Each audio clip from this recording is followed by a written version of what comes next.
views and opinions expressed on this program are not necessarily those of Time Warner Cable.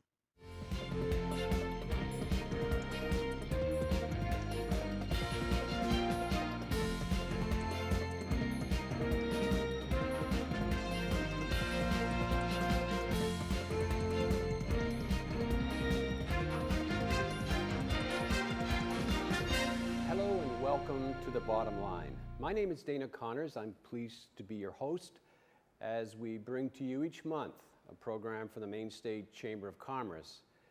Each month we like to look at those issues at play in our economy, those that help to strengthen our economy, as well as those who are acting to improve the lives of each of our people. And that's why we call it The Bottom Line. This month, we're going to look at an issue that frankly brings all of us together. Of course, that's education.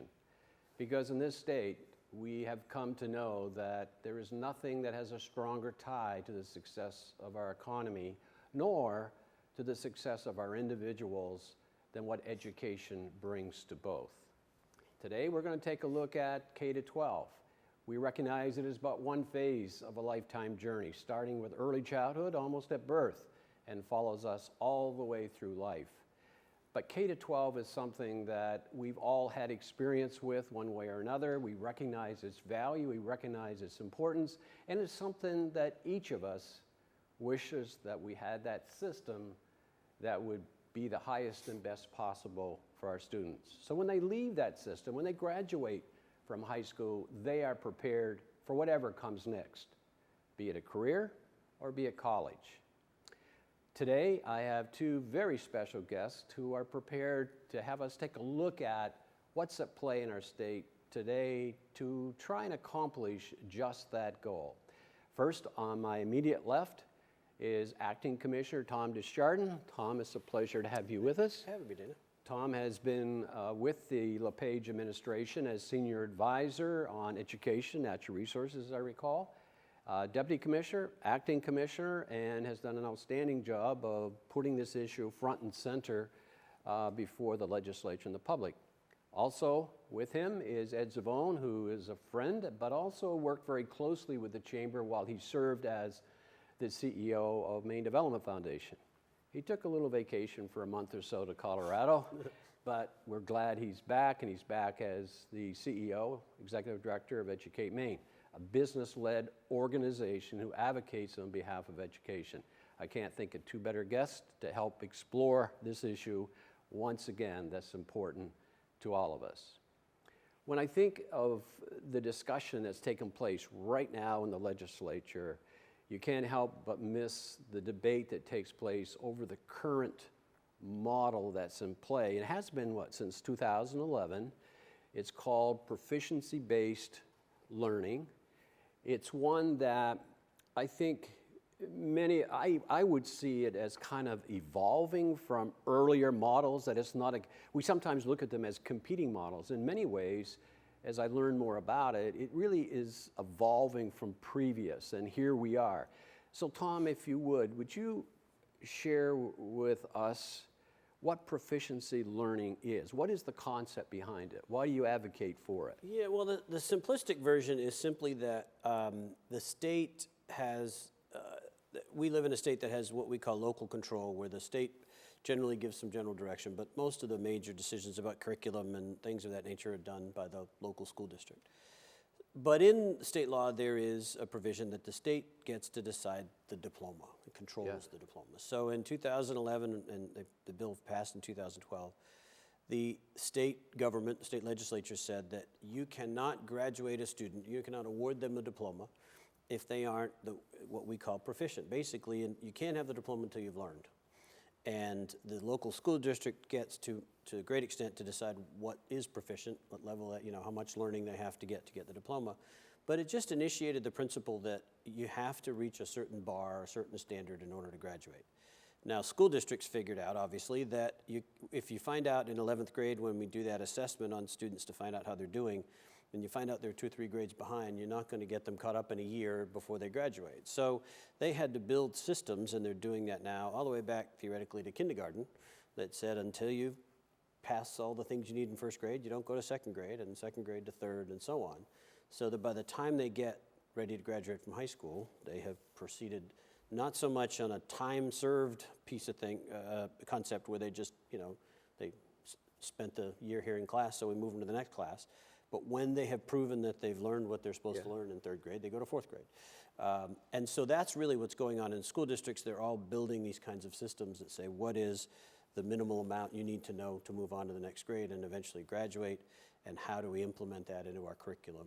So, But that standard that you spoke of, in which every student in every school system, so it's not, it minimizes or eliminates that various, maybe a bad choice of words, but I can't think of a better one, that competition or inequity that exists between one school and another school, so that we're all passing to that level of proficiency at the same level. Mm-hmm. Yeah. and there are 8 content areas, and in the old days they were simply, math, reading, writing as Right. one, social studies, science, and so on.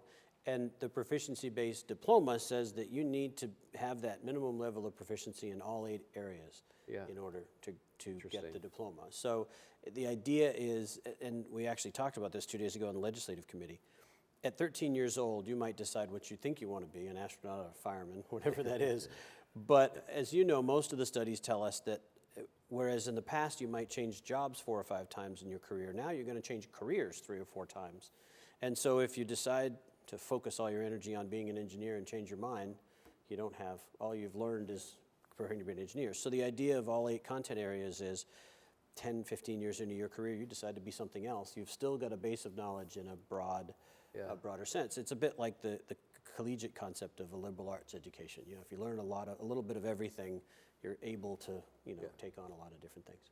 Ed, I know that you have been front and center, even before this current position that you hold, in terms of working to try to improve on education because of its fundamental place in our economy and in our individual lives.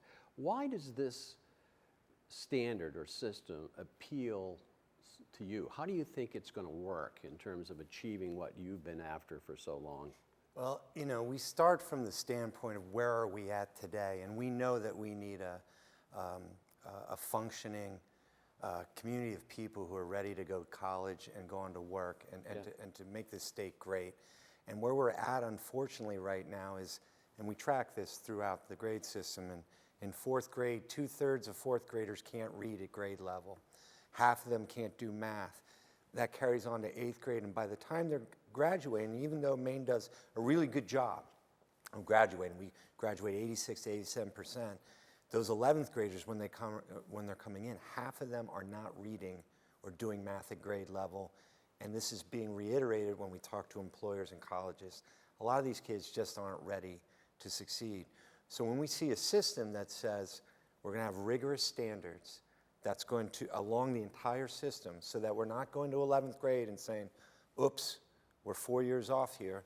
When we have standards set up, clearly defined, and are relying on the local expert, the teacher, to figure out the path to that, we feel confident that we're going to close that gap of proficiency and completion, and looking at ways to send kids out into the world who are ready to succeed in college, ready to succeed in the military, professional degrees, or the workplace. So we really see this as a great systematic approach that, where it's working right now, and there are schools that are further along in this, it's working well. Kids love it, teachers love it. Yeah, and I'm finding, we're not going to have time to probably completely discuss this, I'll come back to it after the break, but we're finding that on this concept, there's a lot of misunderstanding. I mean, you both have spoken to, this is a standard, and this is the basis of it, but in terms of the curriculum, in terms of the pathways, in terms of how we get there, even to the grading, which is a big hot ticket item, it's really locally designed and controlled. This simply sets the measurement, the standard, the level of proficiency that's needed. How did it get so off track? Well, it's an idea that's been in a lot of other places, a lot of other states here and there, and at each place, and in fact, in most states, even in New England, there's a different name. It's proficiency-based education, proficiency-based learning, mastery-based education. So there are lots of different folks who have a different sort of spin on what it is and what it means. And part of it is that, and so when you read in the newspaper or online about this state's having trouble with this or that, it might be a totally different model, but the general idea is still the same, that the goal is to get students to a basic level of learning before they move on to the next thing. And it seems rather simplistic, but over the years we've had, as Ed mentioned, at 11th grade, less than half of our students are proficient in anything we test: reading, writing, math, and science. And that's not necessarily a Maine-centric problem. That's partly the product of the fact that what is proficient in the world is changing dramatically. Exactly. Technology, math, the workforce are all changing so rapidly that if you just keep up, you're falling behind because what's demanded in the workforce. There are studies that say 70% of kids coming out of school in another 5 or 10 years are going to need some college, something after high school in order to work. And so the standard is kind of getting more stringent, and we're just trying to keep up with it. So we have a great opportunity in that if Maine were able to do that sooner than other states, it puts us at a great advantage of attracting good companies, good jobs, because we will have people capable of doing those new jobs, new skills. So. Not to get too far into the weeds, but you remind me of something when you spoke to that, and that is, initially I kept hearing all the time, well, if the level of passing of 1, 2, 3, 4, and as I understand it, 2 is passing, 3 is above, 3 and is exceptional. proficient. And then, Okay. Yep. Is that if that's all there is and there's no grading, then the student is not going to be motivated to do the best that they can. Address that, because it seems to me that I was one who had letters that graded us, but then when I went to college, I had numbers that rated us. We all wanted a 4.0. Not many. I was not one who got that, but it's true. I mean, we went from a grade to a number. So what is that? I mean, is that a fact that kids would lose? I would argue that it wouldn't be, but I hear that too often. Well, part of it is that the schools are still allowed to use A through F as their grading system, or 1 to 100 as their That's a grading local system. option. Right. For the diploma, the student has to meet the 3rd level, and in districts that generally runs from somewhere between a 70 and an 82. And different schools again can set their own floor. They can still give the student a 70, but say to the student, when you hit 70, you've made it to 3. The motivational thing is difficult. There are certain students who are going to be motivated because they want to get the best grade they can. But the real goal here, at least for the time being, is to raise the floor, is to get the bulk, more than half of our kids who are below proficient up to proficient. Yeah. And if that means there are kids who need a little more self-motivation, then that's fine. But the point is to try to get all of our kids somewhere above the level they are now, because that's what the world's going to demand of them. That's what the world needs. We're going to be right back following this message. Thank you. Mind wanders. 7 wonders of the world. Why don't you understand me? I do. I was trying to show how Connor feels every day. Redirecting to understood.org. Join parents and experts at understood.org, a free online resource about learning and attention issues to help your child thrive. Look at me. Hey. Raymond, look at Mommy. Maybe the light hurts his eyes. Maybe she's just not hungry. Maybe he can't hear us. Maybe we're not stimulating him enough. Maybe it's a phase.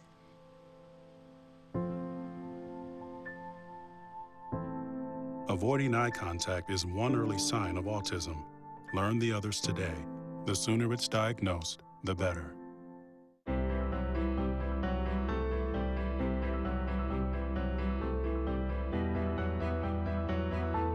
Body language can tell you all sorts of things. Like someone is having a stroke.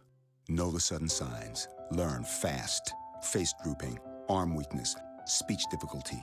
Time to call 911 and get them to a hospital immediately. Learn the body language and spot a stroke fast. If I got to go to college, oh my goodness. I like discovering new things. You get to see what works for you and what doesn't. That helps you evolve as a person. You get to make like a supernova of skill or talent or whatever it is. I've always wanted to go to college.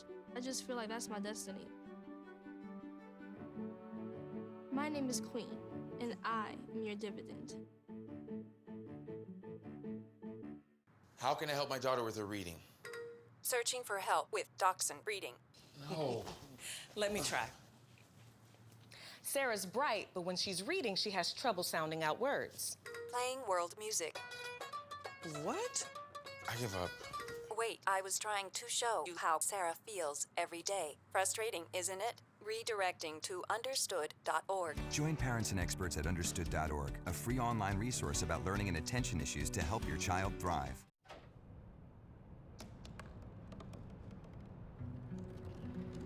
They said I couldn't dream. Called me a piece of trash and swore that's all I'd ever be.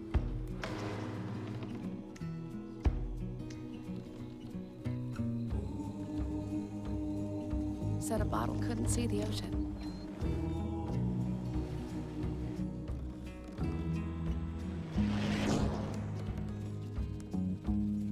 Give up. Go back to the dumpster.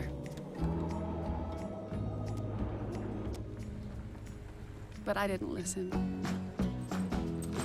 I made my way.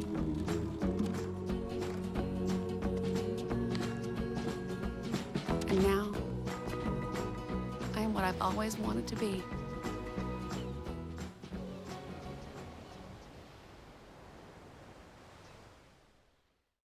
You're watching Time Warner Cable Community.